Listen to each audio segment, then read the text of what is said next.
अस्सलाम वालेकुम एवरीवन। जो आज का मैं टॉपिक कवर करने वाली हूँ वो है विटामिन डी। विटामिन डी देखा जाए तो टू इम्पोर्टेंट फॉर्म्स हैं हमारी डाइट में। विटामिन डी टू जिसे हम एर्गोकैल्सिफेरॉल भी कहते हैं, और विटामिन डी थ्री कैल्सिफेरॉल। अब जो प्लांट वर्जन है वो विटामिन डी टू को से मिलती है, और जो एनिमल वर्जन है वो विटामिन डी थ्री से मिलती है। विटामिन डी जो है एक एसेंशियल न्यूट्रिएंट नहीं है, क्योंकि ये हमें सनशाइन से भी मिल जाता है। हमारा जो सन है, अगर हम उसमें रहते हैं तो हमें वहाँ से भी विटामिन डी मिल जाता है। तो लेकिन अक्सर कंट्रीज़ में ये भी हो सकता है कि वर्ल्डली विटामिन डी की डेफिशिएंसी सबसे ज़्यादा है। वो क्यों है वो मैं आगे फर्दर बता दूँगी। तो स्किन से या फिर जो सनशाइन है उससे कैसे ये प्रोडक्शन होता है कि हमारा एक प्रिकर्सर होता है, लीवर में बनता है। हमारे लीवर में क्या होता है कि 70 कोलेस्ट्रॉल जाता है, 70 हाइड्रोकोलेस्ट्रॉल उसकी प्रोडक्शन होती है।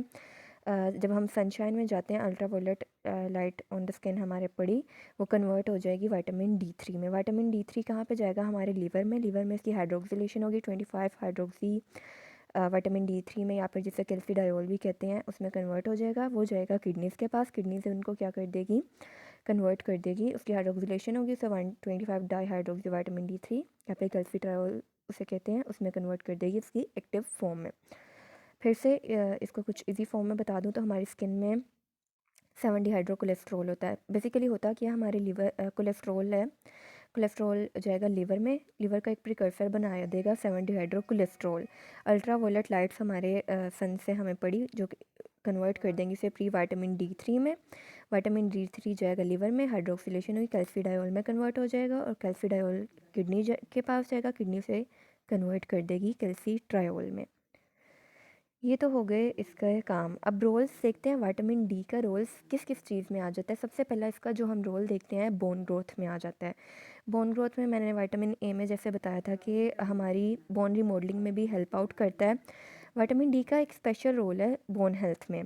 क्या करवाता है? कैल्शियम और फॉस्फोरस की एब्जॉर्प्शन करवाता है। हमारी जो ब्लड में है उनकी कंसंट्रेशन इन मिनरल्स की, कैल्शियम फॉस्फोरस की, उनको मेंटेन करवाता है, और बोन्स को डेंसर या फिर उनको स्ट्रोंगर करने में हेल्प आउट करवाता है। कैसे करवाता है वो मैं दिखाती चलूँ।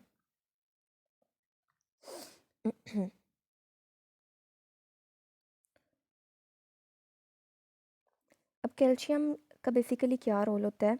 कैल्शियम ने हमारे ब्लड स्ट्रीम में जाने के लिए ये हमारे पास कैल्शियम आया, कैल्शियम ने जाना है कैल्शियम ट्रांसपोर्टर के थ्रू। आगे ये बाइंड होता है कैल्बाइडिन के साथ, कैल्बाइडिन के साथ कन्वर्ट होने के बाद ये जाता है कैल्शियम पंप में, कैल्शियम पंप के बाद ये ब्लड वेसल में एंटर होता है। कैल्सिट्रायोल का क्या इसमें फंक्शन आ जाता है? कैल्सिट्रायोल क्या होता है? बेसिकली इसने एक वीडीआर विटामिन डी रिसेप्टर के साथ अटैच होना होता है। फिर इसका रोल आ जाता है हमारे डीएनए में, ये हमारे न्यूक्लियस में जाता है, जेनेटिक प्रोग्राम की भी फंक्शनिंग में हेल्प आउट करता है। उससे क्या करता है, ये कैल्बाइडिन की प्रोडक्शन ज़्यादा करवाता है, और जो हमारे कैल्शियम ट्रांसपोर्टर हैं उनकी प्रोडक्शन में हेल्प आउट करता है। इस तरह ये क्या करता है कि हमारी जो कैल्शियम और फॉस्फोरस वगैरह की आ जाती हैं एब्जॉर्प्शन, उसमें हेल्प आउट करता है। इस तरह ये हमारी बोन्स में भी हेल्प आउट कर देगा। अब इसी तरह उन्होंने बताया कि vitamin D raises blood concentration of the bone minerals की कंसंट्रेशन ब्लड में इंक्रीज़ करवाता है। जब हमारी डाइट सफिशेंट है, हमारे विटामिन डी मिल रहा है, तो वो इसका क्या रोल आ जाता है हमारे एब्जॉर्प्शन में, जो हमारी जो मिनरल्स वगैरह हैं इनकी भी एब्जॉर्प्शन में करवाता है फ्रॉम द जीआई ट्रैक्ट। अब रीसेंट स्टडीज़ के मुताबिक क्या है कि विटामिन डी और ये जो हमारा गट है उसका बहुत रोल है, गट माइक्रोबायोम में आ जाता है। अब कुछ विटामिन डी के रिसेप्टर्स हैं जो कि गट में प्रेजेंट होते हैं, और टी सेल्स की प्रोडक्शन में भी हेल्प आउट करता है। टी सेल बेसिकली क्या करते हैं, हमारे गट में प्रेजेंट होते हैं, और ये जो हमारे कोई बाहर से ऑर्गेनिजम्स आ जाएं या फिर इन्फेक्शन कोज करने वाले आ जाएं माइक्रो ऑर्गेनिज्म, तो उनके अगेंस्ट फाइट करता है। इसी तरह हमारी ये इम्यूनिटी में भी हमें हेल्प आउट करता है। अब ये विटामिन डी जो है अगर इनसफिशिएंट सोर्सेज है तो क्या करेगा, मिनरल्स सोर्सेज हमें किस तरह प्रोवाइड करेगा, रीअब्जॉर्प्शन करवा देगा किडनी से या फिर रिजॉर्प्शन करवा देगा। किस तरह करवाएगा ये भी मैं बता देती हूँ। अब पैराथायरॉयड हार्मोन का भी कुछ फंक्शन आ जाता है। पैराथायरॉयड हार्मोन बेसिकली क्या करवाता है, हमारे इसका रोल आ जाता है बोन्स में आ जाता है, हमारे स्मॉल इंटेस्टाइन में आ जाता है और किडनी में आ जाता है। बोन्स में रिजॉर्प्शन करवाता है, स्मॉल इंटेस्टाइन में हमारी एब्जॉर्प्शन करवाता है और किडनी में हमारी करवा देता है रीएब्जॉर्प्शन। इन तीनों में किस चीज़ की करवाता है, कैल्शियम की। और इस चीज़ में हेल्प आउट किसने करना होता है, विटामिन D3 ने। तो इस तरह इसका रोल इस चीज़ में आ जाता है।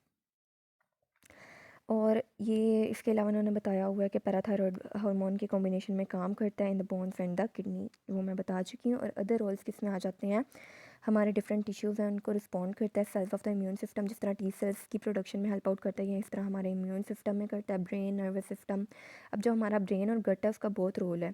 अगर हमारा ब्रेन नहीं सही फंक्शनिंग कर रहा तो हमारा गट, जो हमारा स्टमक है, वो सही से काम नहीं करेगा। और अगर हमारा स्टमक नहीं सही तो हमारा ब्रेन भी सही नहीं काम करेगा। मतलब अगर हमारा स्टमक नहीं सही आ रहा तो हमें अच्छा फील नहीं होगा, इस तरह हमारा ब्रेन भी फंक्शन नहीं करेगा। नर्वस सिस्टम इसी तरह, नर्वस सिस्टम में आ जाएगा पेनक्रियास, स्किन, मसल, कार्टिलेज और रिप्रोडक्टिव ऑर्गन्स में आ जाता है। अब ये जो हमारी सेल ग्रोथ है उसकी एक्टिविटी को जो हमारी जीन्स हैं उनकी रेगुलेशन में इनको सप्रेस करवाता है या इन्हेंस करवाता है।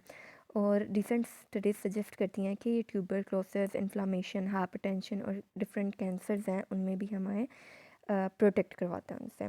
Deficiency of vitamin D can lead to calcium deficiency. जिस तरह मैंने बताया कि कैल्शियम ने बाइंड करना होता है क्लबार्डन के साथ। अगर विटामिन D कम है हमारी बॉडी में या हम विटामिन D सही से नहीं ले रहे हो तो जो क्लबार्डन की प्रोडक्शन है वो भी कम हो जाएगी। क्योंकि विटामिन D हमारी जीन्स में भी काम करता है थोड़ा सा, तो क्लबार्डन की प्रोडक्शन भी नहीं करवाएगा। क्लबार्डन की प्रोडक्शन कम होगी तो उससे क्या होगा कि कैल्शियम हमारे अनअब्जॉर्ब्ड डाइजेस्टिव ट्रैक्ट में चला जाएगा और हमें इसका फ़ायदा भी नहीं होगा।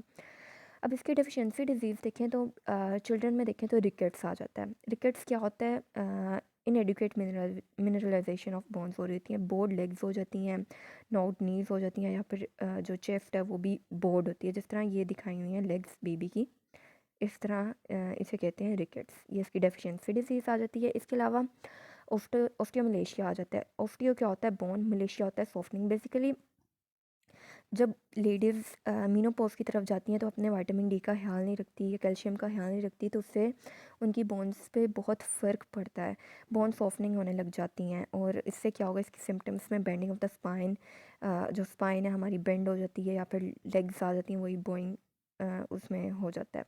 बेसिकली ये एडल्ट वूमेन में होता है। विटामिन D टॉक्सिसिटी देखें तो अगर हम विटामिन D एडिक्वेट नहीं ले रहे, उसकी जो RDA है उसके मुताबिक हम नहीं ले रहे, तो विटामिन D टॉक्सिसिटी होगी। या फिर सप्लीमेंट्स हम ले रहे हैं, ज़्यादा लेने लग गए हैं, हम उसको सही से नहीं ले रहे, तो उससे भी इसकी टॉक्सिसिटी हो जाती है। और टॉक्सिसिटी में देखें तो हाइपरकैल्सीमिया आ जाता है, हाई ब्लड कैल्शियम।